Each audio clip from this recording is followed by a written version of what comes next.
Okay, this is Ed O'Brien from PAPreps.com, here on the call with Johnny Football, a.k.a. John Petrishen from Pittsburgh Central Catholic.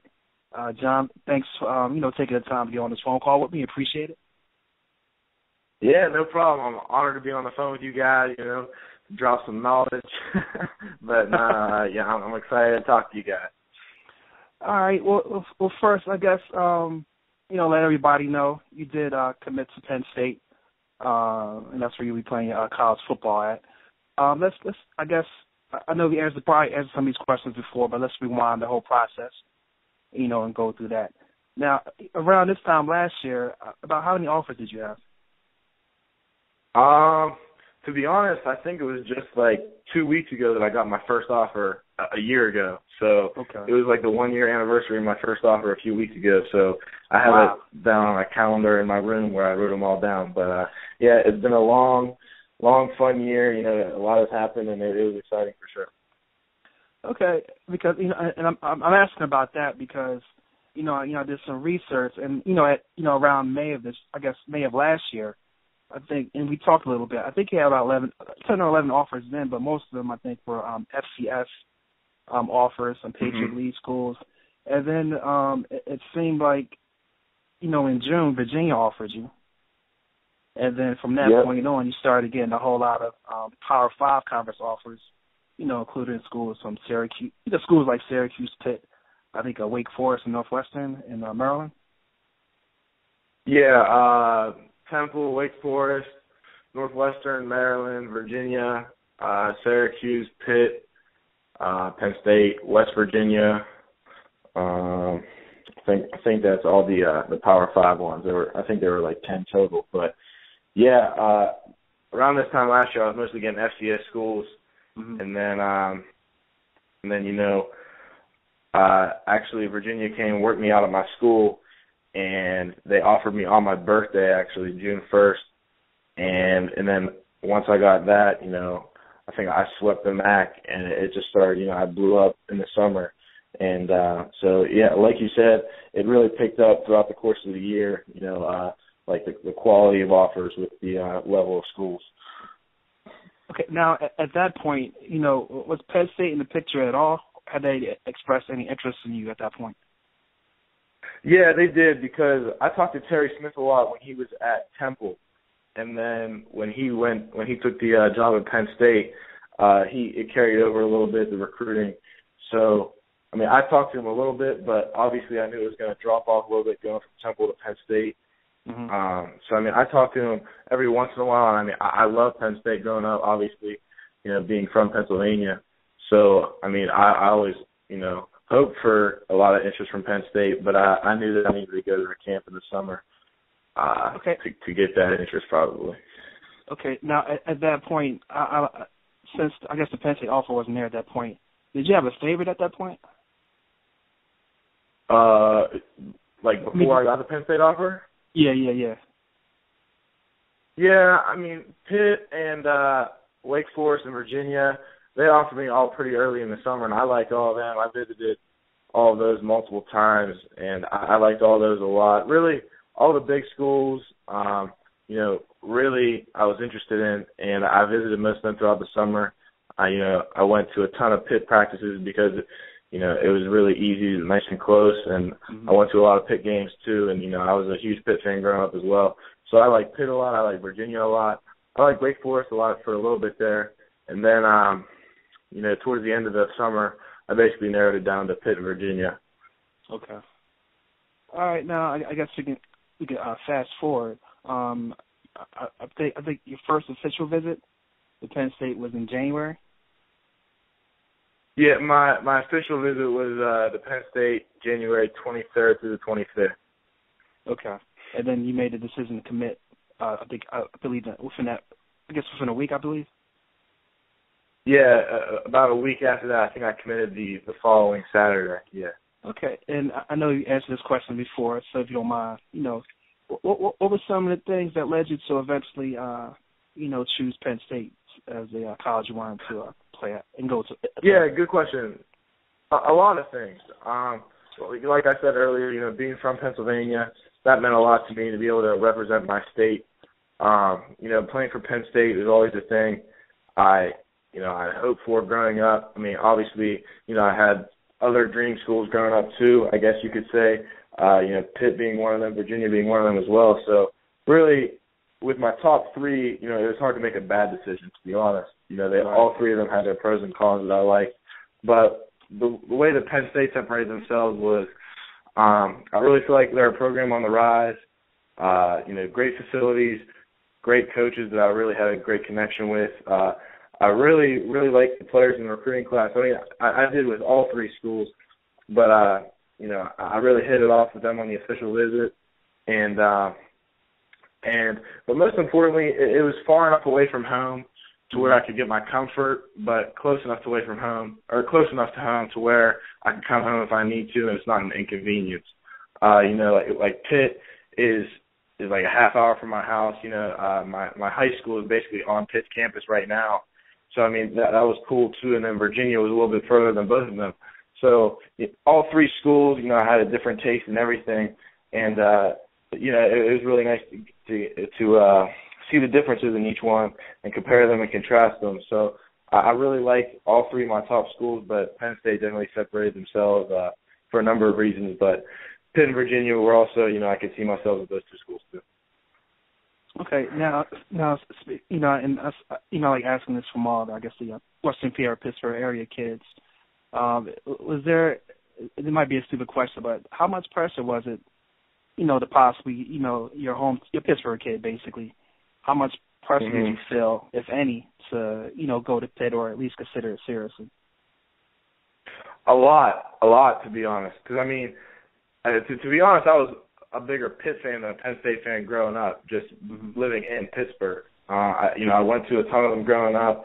I actually never went to a Penn State game until this year when they played Michigan State this year, but I always wanted to. We just never made the trip.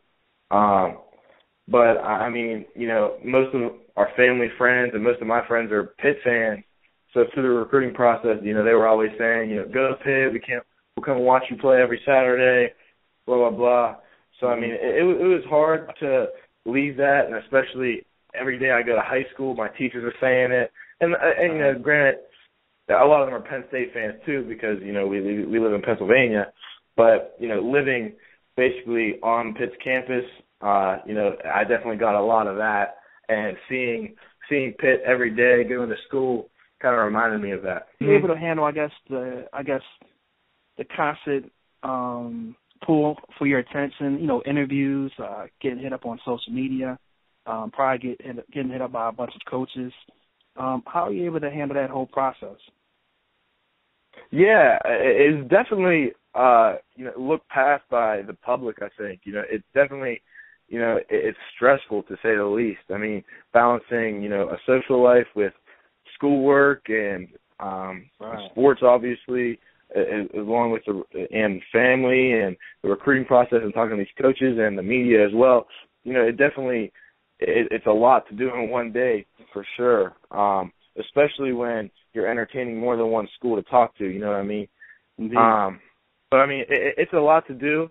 But I mean, the way I looked at it was, I viewed it as a blessing, really. My family and I, we sat down and we really thought of it as kind of like an enjoyment to do because a lot of kids don't get to do this, and so many kids would have done anything to be in the position that I was in, and getting the praise from fans and media and coaches and stuff like that. It's a really once in a lifetime opportunity. So I enjoyed it, I loved it, but like I said, at the same time, it was definitely really stressful, on a daily basis. Okay, now what are I pretty much know, but what are Penn State's plans for you as far as how they see you up there? I mean, I know you're recruited as safety, but anybody that knows that you're pretty nice in the return game as well. So did they mention, I guess, special teams along with playing safety, or what did they talk about? Yeah. It's been brought up a lot, and I mean, as soon as I got the offer from Penn State, we talked about that. And I told them that I would like to do that. I mean, every school that I was talking to offered that to me, told me that I would have the opportunity to return kicks, play special teams, they liked that I was a versatile player, and I like to think myself that way. Returning kicks and punches is my favorite thing to do by far. So, I mean, that's definitely a priority to me and something that I want to do at the next level. Penn State said, yeah, I mean, I'll definitely have a shot to do it. I mean, I wouldn't want them to promise me anything. So, I mean, I'm going to have to play for the position just like I will on defense or wherever else they want to play me. So, I'm willing to do anything to get on the field early and, just to succeed at the next level, I'm willing to do. Okay, and I guess a couple more questions. And if you haven't made up your mind, that's fine. But have you made a decision on whether or not you want to play in the Big 33 game? I don't know if you made that decision or not. I might have missed it. Yeah, I was torn about it for a few weeks. I decided not to, just because it was like, I think the game is actually exactly 1 week before I have to report to Penn State. So, I'm working so hard this offseason, this spring, to prepare myself for Penn State. And the last thing I want to do is to head into the summer session up at Penn State with, like a sprained ankle or a tweaked hamstring or something like that. I talked to Nico Thorpe, who was my teammate last year at Central, and he played in the Big 33 game. And I talked to him about it, asked him his opinion and if he regretted playing in it and stuff, and he gave me some really good advice. I also talked to my coaches, obviously. Central Catholic sends a lot of players into the Big 33 game pretty consistently. And I also talked to a lot of the other players in the Penn State recruiting class, because a lot of us are from Pennsylvania. And I like to see if they were going to play, if they decided not to. And we talked about that a lot, and also with the Penn State coaches too. But, I mean, they let me make my own decision, but ultimately I decided not to, just because of how close I had to report to Penn State after the game. But really, it was a great opportunity, and I would love to play, but, unfortunately I'm not going to be able to. Okay, I think most people understand that.